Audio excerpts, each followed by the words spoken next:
Journey IFC strives to create safe spaces to worship God.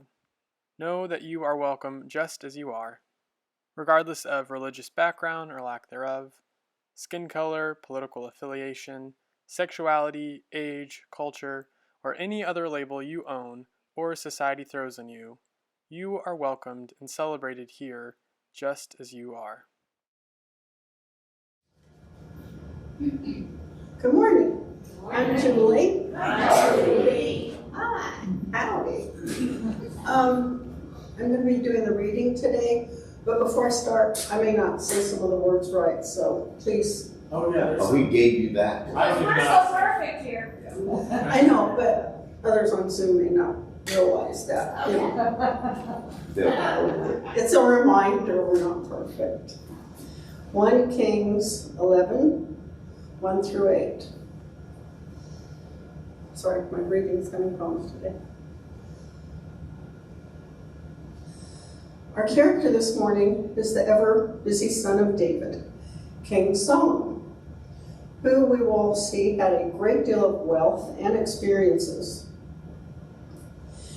King Solomon loved many foreign women along with the daughter of Pharaoh. The women came from the nations which God had said to the Israelites, "You shall not enter into marriage with them, neither shall they with you. For they will surely incline your heart to follow their gods." However, Solomon clung to these women in love. Among his wives were 700 princesses and 300 concubines. He was busy. And his wives turned away his heart. For when Solomon was old, his wives turned away his heart after other gods. And his God was not true to his God, and his heart was not true to his God, as was the heart of his father David. For Solomon followed Astarte, the goddess of the Sidonians, and Milcom. So Solomon did what was evil in the sight of God and did not completely follow God, as his father David had done. Then Solomon built a high place for Chemosh and for Molech on the mountain east of Jerusalem. He did the same for all his foreign wives who offered incense and sacrifice to their gods. I didn't have a lot of options on scriptures for a type 7, so it's not my favorite reading I've ever picked, I'll say that. But it's an interesting thing. Some weeks it seems that the stars kind of align in a cool way, and our topic for whatever is going on Sunday at our gathering somehow fits whatever is going on in my life that week. I'm not sure if this happens for any of y'all, but it often does for me, probably because it's my job, so I think about it a lot. But maybe it's just my brain, being hardwired to make these connections, or maybe it's some spiritual thing. But this past week I had a lot of moments that made me think about our next Enneagram type. You may remember way back in January, if you were here, we did an activity at Journey where we got to pick star words. There was a bunch of words on a table, all turned face down. We did this for Epiphany, and we each went up and picked up a different word and put it back if we didn't like the word we got. That was okay. And we all blindly picked up a word, and that was supposed to be our focus for the year. And the word that I got was fun. And so this has been my year of fun, and this week was a week all about fun.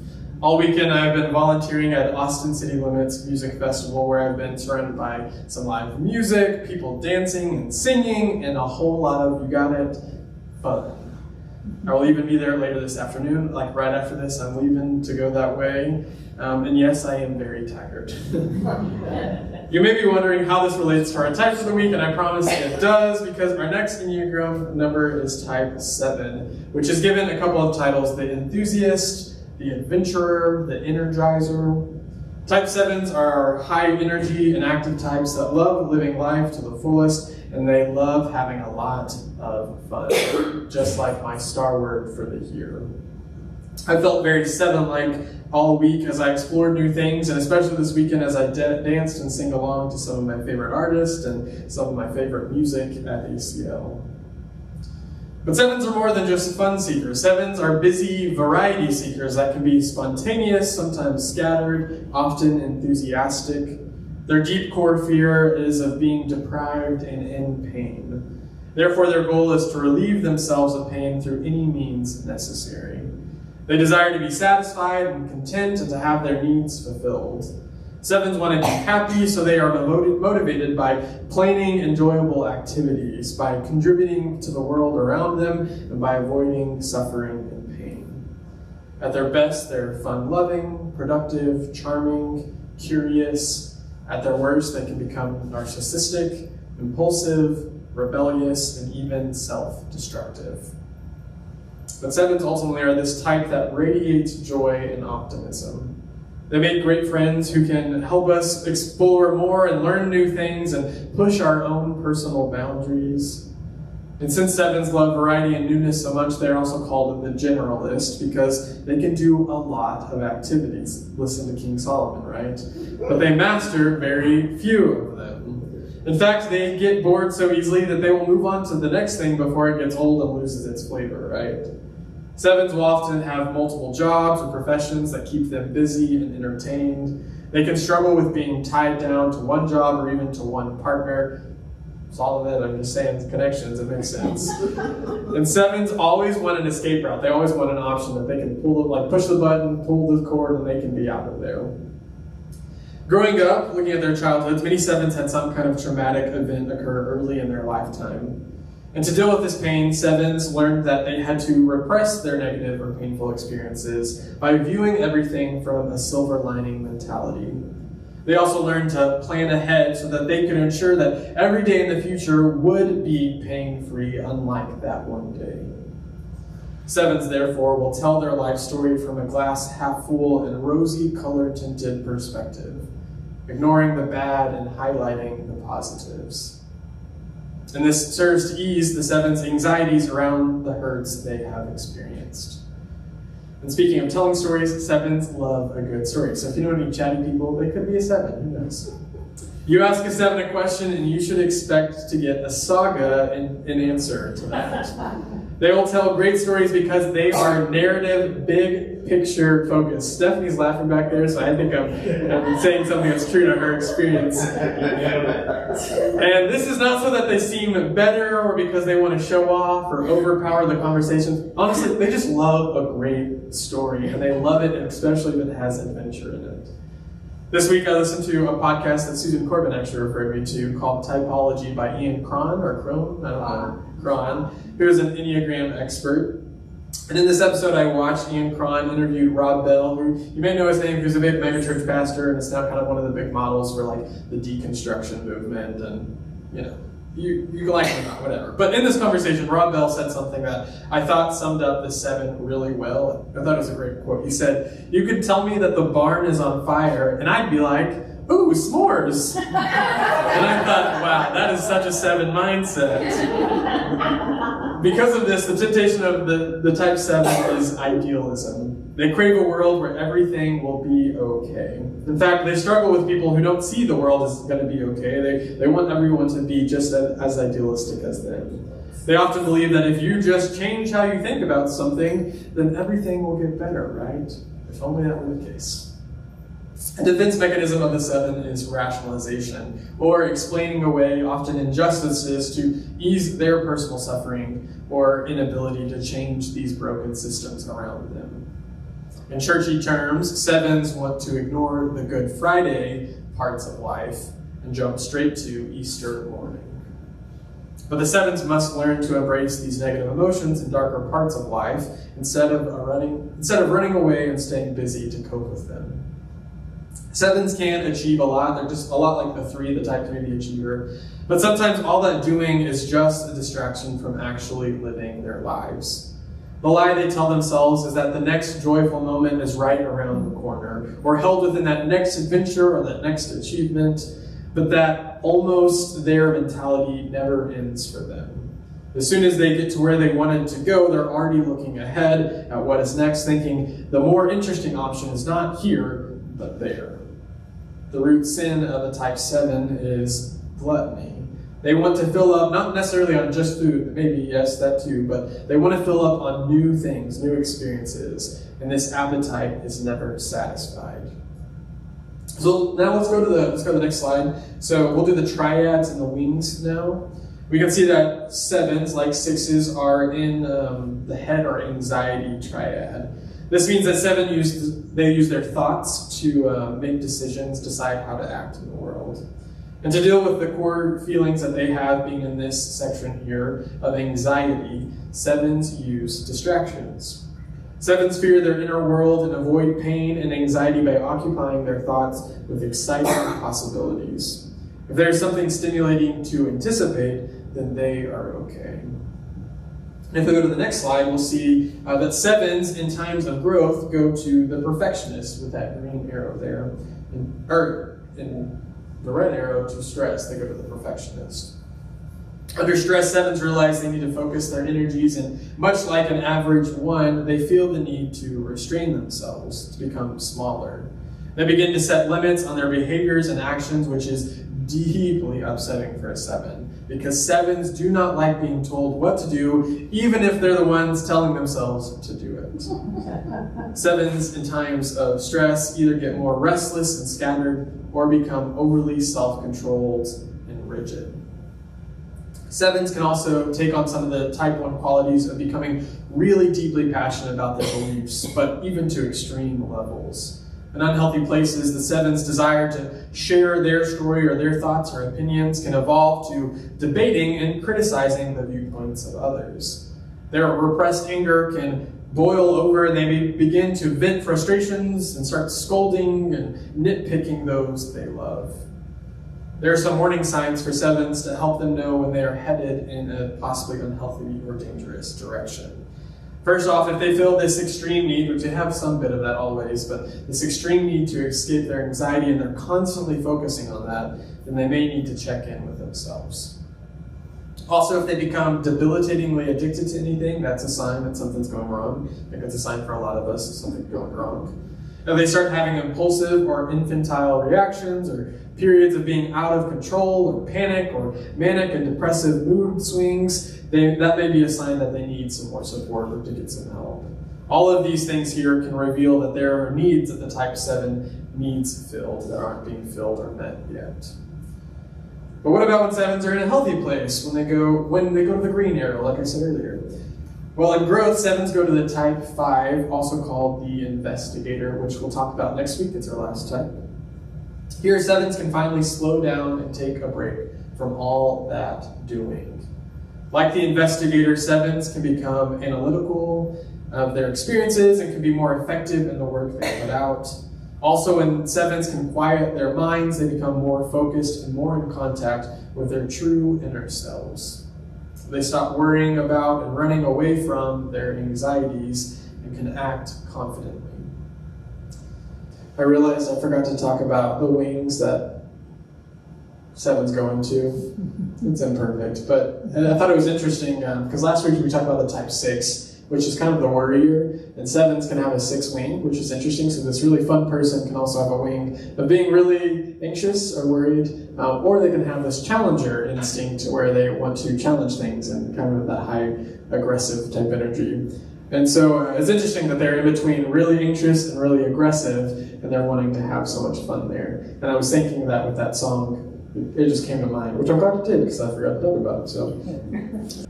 So as we've done with all of our other types so far, we're going to look at our biblical character for today that possess some of the qualities of our number to help us further understand this type 7 personality. But like I kind of mentioned, this is the first week where I really struggled to find a character to fit this type. And you think the Bible would be full of fun-seeking party types that really want to go on an adventure, but I was a bit stumped trying to find those. But have no fear, there is a character that embodies some of the qualities of the 7, at least closely enough for today's purposes, and that is King Solomon. King Solomon was the son of David and Bathsheba, if you remember that story. And Solomon was given the throne after his father's death. Solomon came to power, some say as early as the age of 15. Isn't that crazy? I didn't realize that. In the midst of his grief of losing his father. And Solomon was kind of a bit in his father's shadow because King David was the big king. That's who everyone talked about, right? He had brought the Israelites together in this unified kingdom, and he was seen as the top king of Israel. But during King Solomon's reign, the kingdom was split in two. So there was northern Israel and southern Judah. So Solomon was not living up to King David's rule. But despite this split, Solomon was attributed as a king who brought Israel the majority of its wealth over his somewhat around 40-year reign.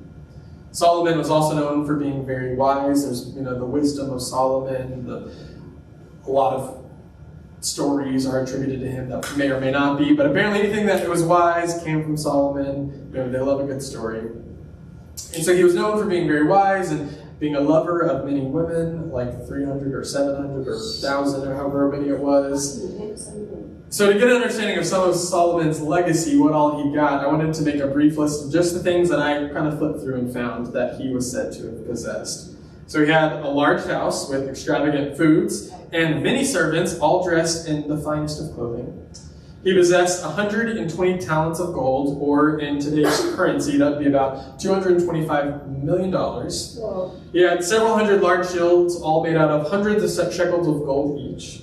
He had an ivory throne overlaid with gold, because if you're going to have ivory, why not put gold on top of it? That had 2 lions on either side of the throne, and 12 lions leading up the steps to the throne. All of his drinking vessels were made of gold, and all who visited wanted to learn of his great wisdom, so they had to bring gifts. So they brought silver and gold and weapons and spices, horses and mules. It's said that Solomon had 4,000 stalls for his 12,000 horses. I don't know how you're going to ride all those. I guess your wives maybe you will get a chance.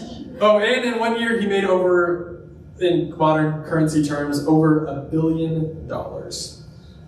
He's also attributed for building the first temple for God where the Ark of the Covenant could reside. And on top of all that material possession, we hear that, King Solomon had 700 wives and 300 concubines that he loved deeply. Okay. So the first thing to key us into the idea that Solomon may have been a 7 is by how much he was able to do. Sounds like he never stopped.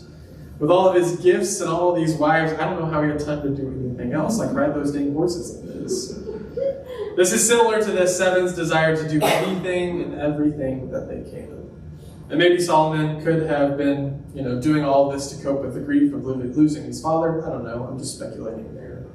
Maybe Solomon was running away from his anxieties and fears by getting more stuff and having more adventures and possibly a couple more wives. It also fits that Solomon could be a 7 because this story sounds a little too good to be true, right? A billionaire, if not a trillionaire, king of Israel that long ago. Remember, 7s love a good story, especially if it includes extravagant and adventurous details. But that does not mean the story is always the most true, especially if a 7 is in an unhealthy place, like I assume Solomon was in. The root sin of the type 7 is gluttony, and we certainly see that kind of gluttonous personality in Solomon's lifestyle here. True or not, the tales of King Solomon reveal the life of a grand person who did a lot of stuff. In our story today, it says that King Solomon's downfall was his love for women, from other nations and their God. We can get into the theology of that another time. It's kind of troublesome. But Solomon was basically having this adulterous relationship with God or on God, even building temples for other gods and goddesses, and this made God angry. Solomon was too free and too wild.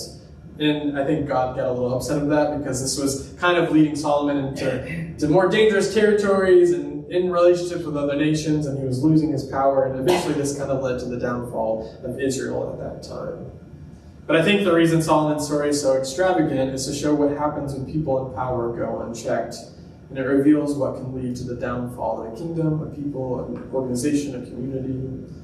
This story is a great reminder for all of our 7s in the room and beyond that and honestly, everyone else of us, that more stuff does not always equal a better life. King Solomon was scattered, disloyal, reckless, and insatiable, all signs of an unhealthy 7. So what can we learn from the 7s in King Solomon today? Well, first off, we should all have a little bit more fun, right? Yes. Go do something. Get another wife. Why not? We should be inspired by the joyous nature of the 7 to go out and live life to its fullest today. I know I plan on doing that today. I'm going to go back to ACL in a little bit. But we must all take time to do the fun things, but also to slow down and check in with ourselves when we start to get busy and bogged down by a lot of stuff. And we should ask ourselves, am I doing this to enjoy my life, or am I doing all of this to run from my life? Even in the midst of the fun I had this week, I was drawn to temper that joy with realities of the world around us. The people starving, those without adequate housing, people who keep experiencing these deep moments of grief, one after another, it seems, those struggling with mental health battles, declining mental capacities, those hurt by war, as we have been reminded about this week in Israel and Palestine. It'd be easy to turn a blind eye to all the pain and suffering around us and just enjoy life. But what would that do for us? There's also beauty in engaging with the dark and harder bits as well. And King Solomon may have been served well by working through those harder emotions. So my challenge for all of us this week is to find what brings us joy while also naming the things that we run from that keep us too busy. I want to say on behalf of Journey, we are grateful for all of our 7s. And we celebrate the joy and variety that they have brought to each and every one of our lives. May all 7s know that they are welcomed and celebrated here, and that they truly belong because we need them to lead the party. And may we all remember that we belong too, and that this community of ours celebrates who God has made us all to be. May it be so. Amen. Amen. Let's just get it out of the way. Jacob thinks I'm a 7. What do you think? You know, in the spirit of a 7, you know, we think about, I know I'm famous for trying to find the upside in everything. There's always an upside. I've always looked at that. My mother has taught me that. And it reminds me of the story of Peter Pan. You can't fly unless you find your happy thought. So this week, find your happy thought so that you can soar with the eagles and be the creation that God meant you to be. Go in peace. Amen. Amen.